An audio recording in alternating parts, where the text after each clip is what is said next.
allez-vous? J'espère que vous allez bien. Bienvenue dans une nouvelle vidéo. Bienvenue sur Helen's Universe, la chaîne qui vous propose de la littérature afro et caribéenne et surtout de la littérature haïtienne. Je suis ravie de tourner une vidéo. En tout cas, aujourd'hui, comme vous avez pu le voir avec le titre, c'est pour me rattraper un peu sur mes lectures de juillet, août, septembre, octobre et probablement novembre. Je ne vais pas entrer dans le détail vraiment, je vais juste vous présenter les ouvrages. J'ai donc profité de mon temps, de mon quotidien, comme je vous disais, sur Instagram. D'ailleurs, si vous ne suivez pas là-bas, n'hésitez pas à le faire. J'ai vraiment profité de mon temps et je vous remercie d'avoir été patient et patiente avec moi et de toujours être là. Je fais de mon mieux pour revenir. Alors, c'est parti pour tout ce que j'ai lu à partir de juillet. Donc, je m'étais arrêtée en juin avec mes ouvrages. Je vous mettrai la vidéo ici. Et dans l'avion, j'ai pris un livre très court avec moi parce que je ne savais pas comment ça allait se passer. C'était la première fois que je voyageais sur le continent africain, etc., etc. Et j'avais une escale. Donc, voilà. J'ai poursuivi mes lectures après donc un après-midi sur la neige. Allez voir la vidéo pour savoir ça. Et puis j'ai une chronique aussi sur Instagram et mon blog. Donc dans l'avion, j'ai pris quelque chose de très léger qu'on m'avait donné lorsque j'avais été acheter des livres d'occasion. C'est Matin Brun de Frank Pavlov aux éditions Chênes. C'est un petit feuillet tout petit comme ceci.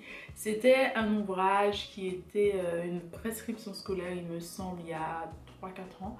Et moi je l'avais jamais lu, c'était très court, je me suis lancée dedans quand on me l'a offert. Et c'est un ouvrage particulier parce que ça parle d'interdiction dans une société et comment les petites interdictions amènent à de grandes interdictions jusqu'à peut-être trop de restrictions. Voilà, c'est tout ce que je peux dire. J'ai pas envie de vous spoiler parce qu'il y a très peu de choses aussi dans cet ouvrage. Ensuite, j'ai continué mon aventure pour être dans le thème de mon voyage avec un... au départ, je disais recueil de nouvelles, mais en fait, tous les personnages et toutes les histoires sont entremêlés et j'aime bien ça finalement. C'est un polar qui s'appelle La traque de la musaraigne de Florent Quattizotti aux éditions Gigal Polar. C'est un petit ouvrage comme ça où on a 3 petites histoires qui racontent une grande histoire parce que tous les personnages sont liés. Donc on a déjà Jésus Light qui est un voyou, on dit ghanéen. Donc on est en Afrique de l'Ouest entre le Bénin, Ghana et je sais plus si on va au Nigeria, mais voilà. Et on parle aussi beaucoup de la Côte d'Ivoire, etc. Et on a un Français qui débarque, Stéphane Négurec. Je crois qu'il vit depuis un moment déjà dans un des pays de l'Afrique de l'Ouest et il rencontre une jeune femme qui s'appelle Deborah Palmer et tous ces personnages sont liés. J'ai aimé comment au départ on a des chapitres avec des... je vais dire des proverbes un peu que j'ai vraiment beaucoup aimé partager avec vous pendant les vacances. C'est par exemple au chapitre 18, celui qui sait parler n'est jamais pauvre. Et en fait, ce sont des proverbes un peu, je pense, de la culture, de ces imaginaires qui nous permettent de rentrer dans l'histoire. Quelquefois, les proverbes au début sont très significatifs. D'autres fois, c'est vraiment une partie de l'histoire, on peut dire. Et c'est vraiment très intéressant parce que ça nous dit un peu ce qu'on va trouver dans le chapitre. Et j'ai aimé le fait que toutes ces petites histoires s'entremêlent, ces personnages se rencontrent, se connaissent, etc. Et c'est vraiment un polar. Moi, je ne suis pas très polar, mais c'est vraiment un polar qui m'a bercée parce que certaines villes, quartiers, j'ai pu les traverser pendant mon voyage. Donc, c'était intéressant aussi de voir ça. Je recommande Florent Quattizotti, bien évidemment. C'est l'un des écrivains béninois les plus connu. Il a écrit aussi un peu de jeunesse, pas mal d'autres choses. C'est quelqu'un que j'ai pas eu la chance de rencontrer jusque-là. J'espère en savoir davantage sur son travail, etc. et continuer à le lire quand même. Parce que c'était mon premier, une petite entrée très intéressante. Et j'espère lire vraiment autre chose de l'auteur pour me faire un avis. Ensuite, j'étais partie avec un ouvrage jeunesse, toujours avec le Bénin, une écrivaine de fantaisie, de jeunesse, pas mal de choses béninoise qui s'appelle Iman et Itayo, que j'avais rencontré lors d'un salon du livre. Je crois que c'était le salon du livre caribéen de la jeunesse. Et après, je l'ai rencontré ailleurs. Et ici, c'est la trilogie. Enfin, c'est pas une trilogie, mais c'est la série d'Abiola. Donc, Abiola, c'est une petite fille, une béninoise, et ses copains qu'on suit dans ses aventures. Et là, cette aventure, c'est Abiola et la déesse des mers. Et c'était super intéressant parce que j'ai lu cet ouvrage quand j'ai été dans une ville qui est quand même proche de la mer et que j'ai beaucoup aimé, qui s'appelle Grand Popo au Bénin. Voilà, c'était l'une de mes villes coup de cœur, on va dire. Et juste avant, il y avait Abiola et la plante magique. Et après, je crois, c'est Abiola et le peigne divin. Et ensuite, il y a Abiola et le taillissement du vent qui se présentent comme ceci. Donc voilà, j'ai hâte de continuer la petite série d'Abiola. Alors ici, c'est une jeune fille qui est en vacances avec ses amis et tout à coup, quelque chose va se passer. Je ne vais pas trop vous dire, mais on va rencontrer la déesse des mers, que vous connaissez certainement. Ça vous dit quelque chose en tout cas si vous êtes familier ou familière à l'imaginaire afro. J'ai continué mon aventure quand je suis revenue. J'ai commencé 2 ouvrages que je n'ai pas terminés, mais ça je vous ferai éventuellement une autre vidéo parce que je pense que à partir de l'année dernière, il va falloir que je termine certains ouvrages parce que je pense que ça m'empêche d'avancer comme je souhaiterais avancer dans mes autres lectures. Donc, j'ai eu la chance de recevoir Il faut parfois chanter d'Evelyne Trouillot aux éditions Bruno Ducé. Donc c'est un recueil de poésie qui est sorti cette année et j'ai eu la chance de recevoir. Donc je remercie la maison d'édition. Et en fait j'ai beaucoup aimé. J'avais rencontré l'autrice à plusieurs occasions évidemment et on avait parlé de ce recueil qui allait paraître, je crois. Et j'ai vraiment beaucoup aimé parce qu'elle parle du monde, elle parle de son pays, un peu comme une faille, avec tout ce qui se passe, les violences, etc. etc. et comment, malgré tout ça, il faut peut-être vivre, survivre pour les autres, avec les autres et penser aux autres. Donc c'est un peu un poème sur son pays, Haïti, mais qui s'ouvre au monde également, sans oublier ses amis, etc. Et j'ai vraiment beaucoup aimé. J'ai d'ailleurs un petit post sur Instagram, mais j'ai plein de poèmes que j'ai vraiment beaucoup aimé. Et je trouve ça intéressant, notamment Nostalgie à la page 29. Je crois que c'est l'un des extraits que j'ai partagé avec vous. Pour mon club de lecture, on devait lire donc la trilogie d'Édith Peuplé au cœur de familles caribéennes, mais qui pourrait ressembler à plein d'autres familles. Donc c'est aux éditions Les Solitaires Intempestifs et c'est de Guy Régis Junior. Je voulais partir avec du théâtre parce que j'ai vraiment apprécié beaucoup le théâtre. C'était la lecture de juillet parce que c'était aussi le Festival d'Avignon. Et voilà, j'ai vraiment beaucoup aimé. Et puis en décembre de l'année dernière, il me semble, j'avais été voir L'amour tel une cathédrale ensevelie et c'était vraiment très beau à voir, j'ai vraiment apprécié et comme je vous le disais, s'il y a d'autres représentations à l'avenir, parce que c'est prévu normalement, en tout cas si c'était prévu, j'essaierai de vous dire si je sais en avance pour que vous puissiez éventuellement aller le voir. Je recommande le théâtre, on n'en lit pas suffisamment, on n'en voit pas suffisamment peut-être, en tout cas de mon côté, j'espère faire davantage et faire mieux, lire davantage parce que ça m'a vraiment plu. Donc voilà, je vous ferai une vidéo bien évidemment pour vous expliquer cet ouvrage et éventuellement une chronique parce que je le fais pour les ouvrages qu'on lit pour le club de lecture. Et d'ailleurs, si vous ne le savez pas, j'ai un club de lecture qui s'appelle Perles et les pages. C'était la rentrée littéraire donc en août, ça a commencé et moi j'ai commencé mes lectures avec un ouvrage que j'avais reçu. Je crois que c'était l'un des premiers ouvrages qu'on m'avait envoyé ou demandé si je souhaitais recevoir parce que j'avais presque rien demandé. Et j'ai reçu donc Sa seule épouse. Sa seule épouse est un roman de Peace Azomédié. Je n'ai pas encore publié ma chronique et je vous avoue, je ne suis pas encore à la fin de ma chronique parce que je ne suis pas du tout satisfaite de ma chronique. C'est un ouvrage que j'ai aimé.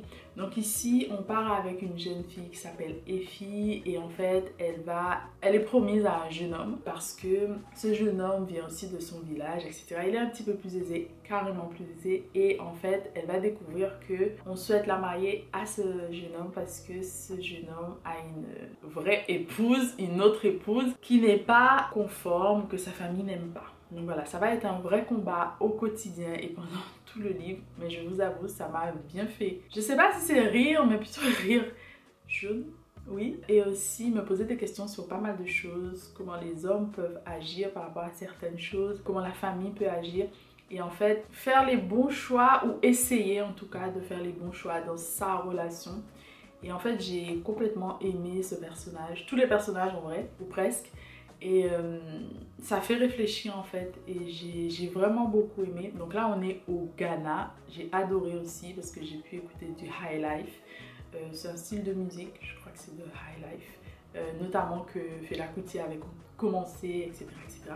C'était vraiment très intéressant et comme je sortais de l'Afrique de l'Ouest il n'y a pas très longtemps, il y avait des choses qui étaient un peu semblables, donc c'était vraiment très intéressant. En tout cas, je reviens avec ma chronique et je recommande cet ouvrage si vous souhaitez lire. C'est pas du romantisme, mais des choses quand même qui a trait à la vie de couple, de famille, les décisions, les choix d'une jeune femme qui veut se construire, qui veut certaines choses mais qui refuse d'autres et quoi faire en fait. Est-ce que c'est vraiment des dilemmes? Est-ce que... plein de choses comme ça en fait. Et comment on peut être tiraillé au quotidien à cause de ce genre de questions, interrogations. Voilà, j'ai continué mes lectures de la rentrée littéraire. D'ailleurs, si vous souhaitez savoir quand même si c'est passé à ce stade, savoir ce que je voulais lire pour la rentrée littéraire, j'ai une vidéo un petit peu particulière à cet effet que je vous laisserai ici ou en barre d'infos. Donc j'ai continué avec le violon d'Adrien de Gary Victor. Donc le violon d'Adrien est un roman publié aux éditions Mémoire d'un crier que je remercie pour cet exemplaire. C'est un ouvrage que j'ai aimé, j'ai un vlog dessus, je ne vais pas vous en dire davantage et je reviendrai avec une chronique. Allez voir la vidéo, le vlog. Et puis, je mettais aussi en relation cet ouvrage dans un contexte qui est un petit peu particulier par rapport à ce qui se passait en Haïti, étant donné que l'auteur vit en Haïti. Mais c'est un ouvrage vraiment que j'ai apprécié lire. Ensuite, en août, je crois, août-septembre, on devait lire un autre ouvrage pour mon book club. Et là, c'était une relecture pour moi. Et c'était Vagabondage éphémère de Philomé Robert aux éditions Caraïbes Éditions. Donc, c'est cet ouvrage-ci que j'ai relu et que j'étais contente parce que c'est un ouvrage qui est très sensoriel pour moi. Je vous parlais du pétricor, etc. Je ne vais pas plus vous en dire parce qu'une vidéo sera dédiée à cet ouvrage. Donc voilà, premier roman de l'auteur, c'est pas son premier écrit, mais c'est son premier roman. Et puis on attend la suite éventuellement. Donc voilà. Et puis j'ai eu la chance de recevoir Le fruit le plus rare ou la vie d'Edmond Albus, un roman, le deuxième roman de Gaël Bellem, aux éditions Gallimard Continent Noir. Et c'est un ouvrage que j'ai vraiment aimé lire, c'était très historique et ça nous ramenait vers un personnage qu'on connaît moins ou pas du tout. Je pense que beaucoup de personnes ne savaient pas et surtout sur un fruit, je peux dire ça, une fleur surtout qu'on aime beaucoup. Je pense que tout le monde ou presque tout le monde aime la vanille. Donc pour savoir comment ça a été découvert, le processus de la pollinisation et pas mal d'autres choses, vraiment très intéressant et c'était quelque chose qui m'intéressait parce que ma mère fait de la vanille et c'était vraiment toute une aventure pour apprendre de tout ça et de lire tout ça et de partir dans un roman et de partir dans une vraie histoire. Enfin, c'est fondé sur une vraie histoire. C'était intéressant et comment il y a aussi un petit engagement politique, etc. derrière quand même cet écrit. Ma chronique viendra très bientôt, donc voilà. J'espère en tout cas que ça va vous plaire. Un vlog aussi va sortir où je parle de cet ouvrage, en tout cas de mes lectures. Et cet ouvrage fait partie, et je dis quand même pas mal de choses, donc je vais vous laisser aller voir ça. Ensuite, j'ai continué mon aventure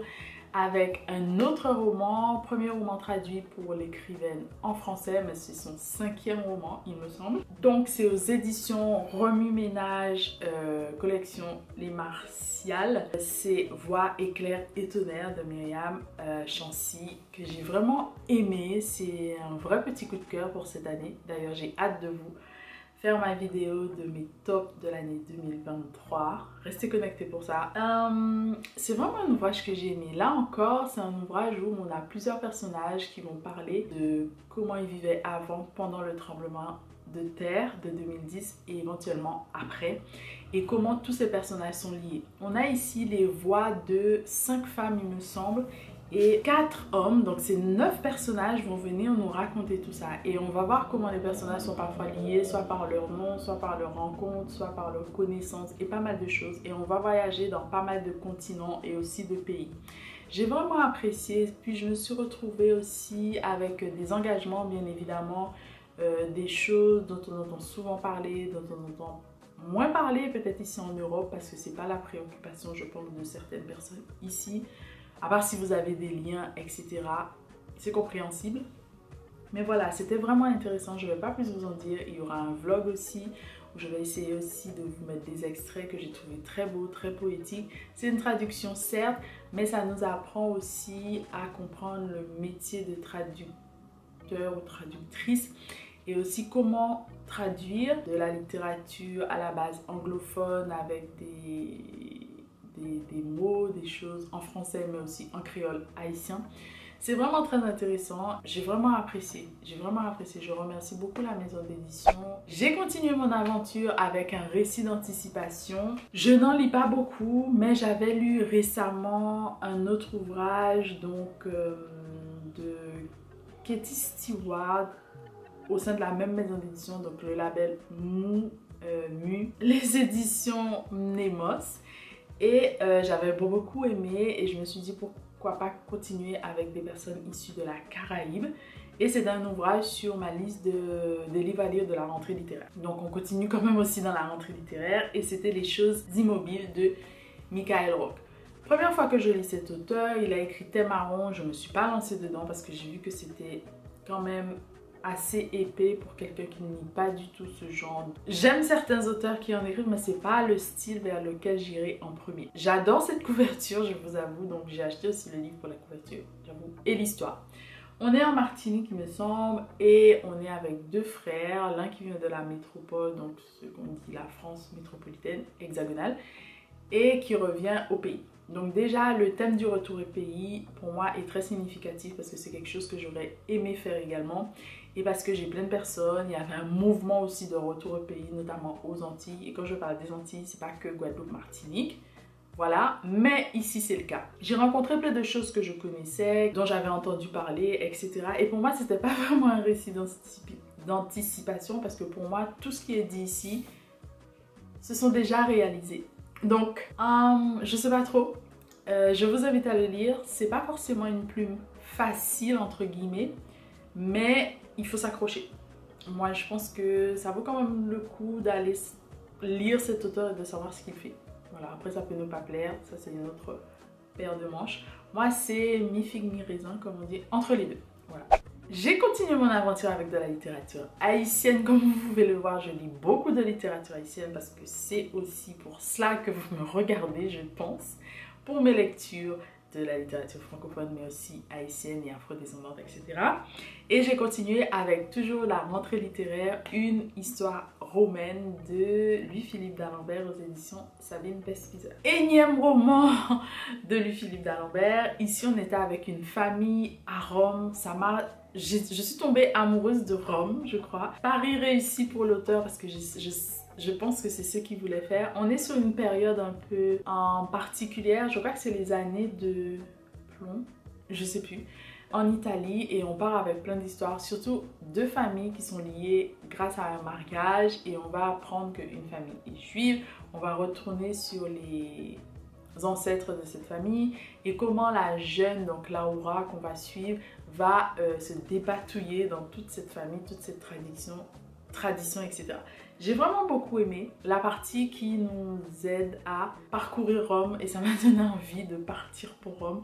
Je connais qu'une ville d'Italie, pour moi c'est Milan, et là ça m'a vraiment donné envie d'y aller.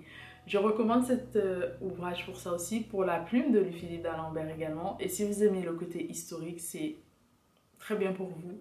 Franchement, ça va vous ramener sur pas mal de choses, l'assassinat je crois du pape, pas mal de choses. Et si vous connaissez pas aussi ce pan de l'histoire d'Italie, allez-y, ça peut vous plaire. Voilà. J'ai continué mon aventure en novembre avec tout ce qui était le mois de Guédé, Toussaint, etc. avec un livre qu'une collègue m'avait recommandé il y a fort longtemps quand le livre est sorti. C'est aux éditions Finitude et c'est Le parfum des cendres de Marie Manger.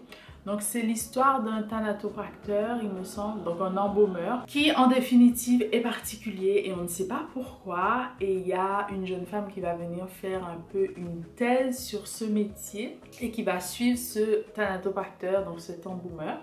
Et on va apprendre pas mal de choses sur la vie de cet embaumeur, la vie aussi de la jeune femme et pourquoi il est comme ça.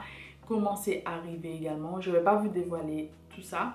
J'ai trouvé ça intéressant, mais au départ, je m'attendais à vraiment plus. Et c'est un ouvrage qui est bien évidemment inspiré par le parfum de Sauce King. Voilà, c'est tout ce que je peux vous dire jusque-là. C'était intéressant, je suis contente de enfin l'avoir lu parce que voilà. N'hésitez pas à me dire si vous l'avez lu, vous. Voilà, c'est un ouvrage que j'aurais pas lu, pas toute seule comme ça. J'aurais jamais été vers cet ouvrage, donc je suis contente de l'avoir fait. Ensuite, j'ai continué la rentrée littéraire et aussi la littérature haïtienne avec Veilleuse du Calvaire de Lionel Trouillot aux éditions Actes Sud. Donc c'est un ouvrage que je trouve très joli, la couverture est vraiment très belle. Et on est censé être dans un quartier qui s'appelle Bel-Air en Haïti, qui a connu quelques drames, et comment Bel-Air est devenu Bel-Air. Aussi avant de, en quelque sorte, chuter. C'est une histoire très bien que j'aime beaucoup aussi avec les deux voix. Donc il y a quelqu'un qui compte, ça pourrait être une femme, on va dire ça comme ça, ou de sexe féminin, et une autre personne qui compte, un autre narrateur. Et on explique tous les sévices, les violences que les femmes connaissent, et les enfants aussi, notamment les jeunes filles. Et comment la mainmise, pas forcément la colonisation seulement, mais la mainmise sur un quartier, sur des personnes, sur des sexes, sur pas mal de choses. Et j'ai trouvé ça intéressant. C'est très dur, je vous avoue, au départ. On commence vraiment dans le vif du sujet, c'est très entre guillemets cru, c'est-à-dire on raconte les sévices comme elles sont, comme on les vit. C'est tranchant et je pense que ça touche beaucoup, moi en tout cas ça m'a beaucoup touchée. Mais j'ai trouvé ça très beau, surtout la narratrice entre guillemets, quand elle racontait, ça donnait vraiment envie de savoir plus même si c'était cruel. Donc j'ai vraiment aimé et j'espère vous en dire davantage et voilà. J'ai trouvé ça très intéressant. J'ai continué mon aventure avec un ouvrage dont tout le monde parlait, que j'ai vu au travail tout le temps, c'est Le Mage du Kremlin. Malheureusement, j'ai été un petit peu déçue, mais bon, ce n'est pas grave. Donc c'est aux éditions Gallimard, Giuliano d'Ampoli. Et c'est un ouvrage qui m'a fait rire quand même, parce que c'est un ouvrage qui nous raconte comment Poutine est devenu Poutine. Et on retrace l'histoire de ce personnage grâce au mage du Kremlin qui était en fait quelqu'un qui travaillait avec lui. Je ne vais pas vous dire quelle fonction il occupait, etc. pour que vous puissiez aller découvrir tout ça. Moi, j'ai aimé le fait que ce soit quelqu'un qui raconte une autre personne. J'ai aimé aussi le fait qu'on parle beaucoup de pouvoir, comment obtenir le pouvoir, les traditions notamment en Russie ou certaines personnes en Russie, parce qu'il faut savoir qu'on est quand même dans des classes plutôt élevées. Et la tradition, l'héritage, pas mal de choses, ça j'ai aimé ça. Et puis on ressentait le froid quand on lisait, je pense. La gastronomie aussi et le fait que l'Occident est souvent évoqué. Et ça explique beaucoup de choses, voilà. Et je peux comprendre pourquoi certaines personnes aiment cet ouvrage ici, parce qu'en France, en Europe, en Occident, les gens aiment bien se positionner au-dessus des autres et aller lire sur les autres avec un point de vue pas forcément négatif, mais pas forcément positif non plus, parce que c'est pour raconter peut-être des dérives ou des choses comme ça, selon eux. Ce n'est pas mon point de vue forcément. Ils aiment ça. Donc c'était un peu avoir une fenêtre ouverte sur ces cultures, sur ces personnes. Et je pense que c'est pour ça que beaucoup de personnes ont aimé. Moi, je n'ai rien appris de super... voilà. Mais c'était une lecture intéressante. J'ai quand même rigolé. Voilà. J'ai ensuite lu Perspective de Laurent Binet, que j'ai vraiment aimé. C'était donc un roman historique, épistolaire, et c'était un policier. Oui, on peut dire ça comme ça. Donc là encore, on est parti en Italie. Cette fois-ci, c'était à Venise, il me semble. Et on suivait la mort d'un peintre qui a été assassiné, tué, et on ne sait pas qui, comment. Et on suit les lettres de Catherine de Médicis, sa nièce, pas mal de choses. Et en fait, on est au milieu des ragots de familles très connues et de peintres et de la personne qui fait les couleurs aussi pour les peintres. Savoir qui a tué qui, comment, pourquoi. Il y a plein de petites histoires à côté. Après, je pense que c'est pas un ouvrage pour tout le monde. Il faut suivre aussi les personnages, etc. Mais j'ai aimé, j'ai trouvé ça très intéressant. Et j'aime bien la plume de Laurent Binet. Je lis presque tous ses ouvrages. Je crois que j'en ai pas lu que 2 jusque-là. Je pensais que c'était qu'un seul, mais je crois que c'est deux. C'est HHHH. Donc je crois que c'est son premier roman. Et j'ai vu qu'il a écrit autre chose aussi dont j'avais très peu entendu parler. Donc j'irai faire ça. Et j'étais contente. C'est aux éditions Grasset. Et enfin, je vais terminer tout cela avec un ouvrage que j'ai lu parce que j'avais besoin de le lire. Ça fait longtemps que j'avais commencé. Voilà, je sais pas. J'ai des envies comme ça. Je l'ai trouvé un jour là sur ma table de chevet. Je me suis dit, oh tiens, on y va. On va se relancer dans cette lecture. Donc c'est La psychologie de l'argent. Quelques leçons intemporelles sur la richesse, la cupidité et le bonheur de Morgane Housel. C'est un ouvrage qui m'a été offert, donc je remercie ma soeur qui m'a offert cet ouvrage. Je crois que c'était pour mon anniversaire l'année dernière, quelque chose comme ça. D'ailleurs, j'en parlais dans un vlog que je vais essayer de vous laisser quelque part ici. Et en fait, je n'ai rien appris d'extraordinaire et je vous avoue que je suis pas déçue, mais on parle beaucoup d'argent, évidemment, mais il ne nous donne pas forcément plus de pistes que ça. Et en vrai, il nous explique, sans tout vous dire, que il ne faut pas suivre forcément les conseils des autres personnes si vous n'avez pas les mêmes objectifs. Voilà, c'est tout ce que je peux vous dire. Et j'ai aimé la dernière partie où on apprend beaucoup sur l'histoire de l'argent aux États-Unis. Et de voir comment l'argent, comme on le dit, c'est quelque chose qui touche tout le monde. Qu'on ait beaucoup d'argent ou pas d'argent, ou qu'on soit riche ou pas. Après, tout ça aussi est relatif parfois. Qu'on soit hyper riche ou juste riche. C'est quelque chose qui touche tout le monde, l'économie touche tout le monde et quand il y a une crise, un crash, une inflation, quelque chose, forcément, presque tout le monde est touché. On n'est pas touché forcément de la même façon. Certains vont peut-être tout perdre et d'autres vont peut-être le même jour tout gagner. Enfin voilà.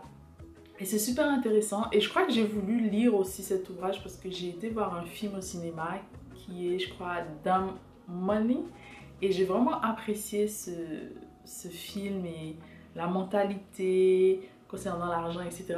Et c'est un thème qu'on utilise, dont on parle très peu en France parce que parler d'argent c'est presque tabou. Être riche c'est presque un problème et parce qu'en fait ce sont des choses qu'on ne nous apprend pas, qu'on nous apprend à être un peu réticent à avoir de l'argent ou travailler pour de l'argent. En fait que la cupidité est vraiment très mauvais. Parce que avec tous les péchés capitaux et tout ça, la religion, etc., ça nous forge d'une certaine façon et que l'argent c'est pas bien, etc., etc.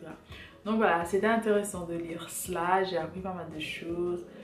Ça m'a donné envie d'apprendre davantage sur la bourse aussi, vraiment. Une lecture plus ou moins facile, entre guillemets, ouais, plus ou moins, parce qu'on parle vraiment de bourse, de trucs et tout. Donc voilà, mais j'ai apprécié. Voilà tout ce que j'ai eu le temps, la chance de lire pendant ces 5 derniers mois, je dirais. Je reviendrai avec mes lectures de décembre, évidemment. Et j'espère que cette vidéo vous aura plu, parce qu'au moins vous savez ce que j'ai lu pendant tout ce temps. N'hésitez pas à me dire si vous avez lu l'un de ces ouvrages, si vous avez envie de lire l'un de ces ouvrages. Vous, qu'est-ce que vous avez lu? Franchement, n'hésitez pas à me recommander des ouvrages que je n'aurais jamais lus, je pense, ou que je n'aurais pas choisi. Parce que moi, je vous donne des idées de lecture, etc. Mais j'aime bien avoir vos idées de lecture. Je sais que je les écris au fur et à mesure. Je sais que je les lis pas forcément tout de suite. Mais je vais y arriver. Je vais y arriver au bout d'un moment. En tout cas, je l'espère. Donc voilà, c'était super intéressant, même pour moi, de revenir sur mes lectures parce qu'on a tendance à oublier ce qu'on a lu et tout, si on ne les écrit pas, si on ne retourne pas sur nos lectures. Et de partager ça avec vous, ben, ça me permet de faire cela. Et puis, c'est la première fois que je tourne depuis très longtemps, donc ça me faisait plaisir aussi dans pas un nouveau setting, mais j'ai changé quelques petites choses. Donc voilà, j'espère que ça va vous plaire vraiment et puis je vous remercie. N'hésitez pas à vous abonner, vraiment à partager, à liker la vidéo et vraiment à vous abonner si ce n'est pas encore le cas parce que j'ai quand même une grande majorité de personnes qui regardent mes vidéos et qui ne sont pas abonnées. Franchement, ça me ferait plaisir, vous avez réussi à m'amener jusque là aux 1000 abonnés. On a un objectif maintenant, c'est arriver peut-être à, je sais pas, à vous de me dire. Donc comme je vous disais, ma caméra surchauffée, j'aurai pas le temps de refilmer. Donc je prends ça avec mon téléphone en vous disant merci beaucoup de vous abonner. Aidez-moi en tout cas à y parvenir comme vous le faites si bien en partageant, en likant et à laisser d'autres personnes savoir que je fais des vidéos qui pourraient les intéresser et que je présente des ouvrages qui pourraient les intéresser également. Merci infiniment, je vous aime fort et je vous dis à très bientôt pour de nouvelles aventures ensemble. Bisous.